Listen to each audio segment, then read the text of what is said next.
Do you trust yourself? And does it matter anyway? I'm Cindy Caldwell, the Happiness Queen. You can find me at elegantinnerguidance.com, and we're about to talk about that. We're in the third week of September, where our theme for the entire month has been self-esteem, self-worth, and self-love. And this week, what I want to talk about is how trust plays a role in that. Not only how you trust other people, but how you trust yourself. Have you ever taken one of those personality tests? Maybe it's a test about are you honest or not, or a lot of tests out there that test various different things. Some of them are just fun things.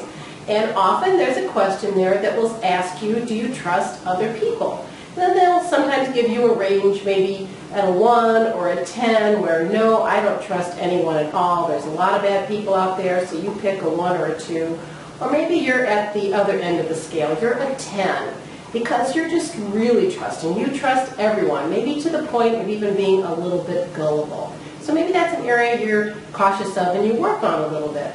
But we all have a range where we trust others. Let me ask you this. Have you ever made a New Year's resolution? Have you always kept those?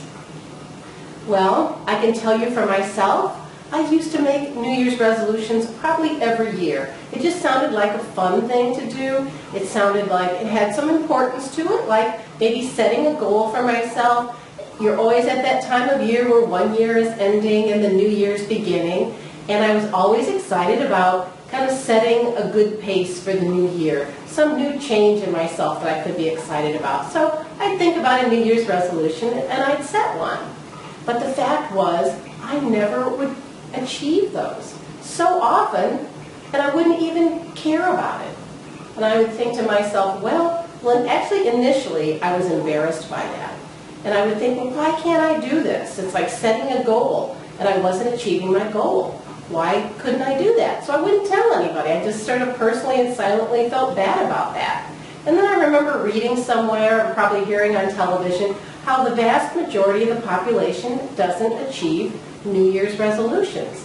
And I thought to myself, well, cool. If nobody else can do it, then I guess I'm just kind of like everyone else.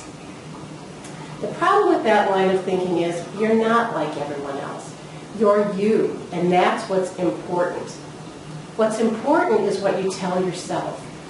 Do you tell yourself, I'll start that diet tomorrow, or I'm going to start that exercise program next week, or maybe with the next paycheck, I'm going to start a program to get out of debt. And do you do those things or not? And how do you feel about that? The problem is when we make those types of commitments to ourselves and we don't keep them, we start to build up this level of not trusting ourselves.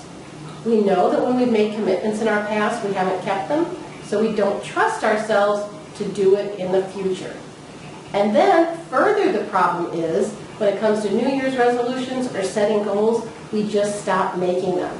Because logically it makes sense. Why set a goal or a New Year's resolution if you know you're not going to keep it? But that's a problem. Because you know. And you're valuable. So don't worry about the fact that no one else is keeping them. Know that you need to keep them, that you want to keep them in order to build that level of trust in yourself, knowing that when you make a commitment, when you decide you want to do something, you're going to get it done. And you're going to do whatever it takes. You're going to do it at least to the best of your ability. And you're going to give it all that you have to accomplish that. And that's how you build self-esteem, self-worth, and self-love. And that is valuable. Because you're worth loving. You're worth loving yourself. And in the end, what's not to love? I'm Cindy Caldwell, the Happiness Queen. Thanks for stopping by.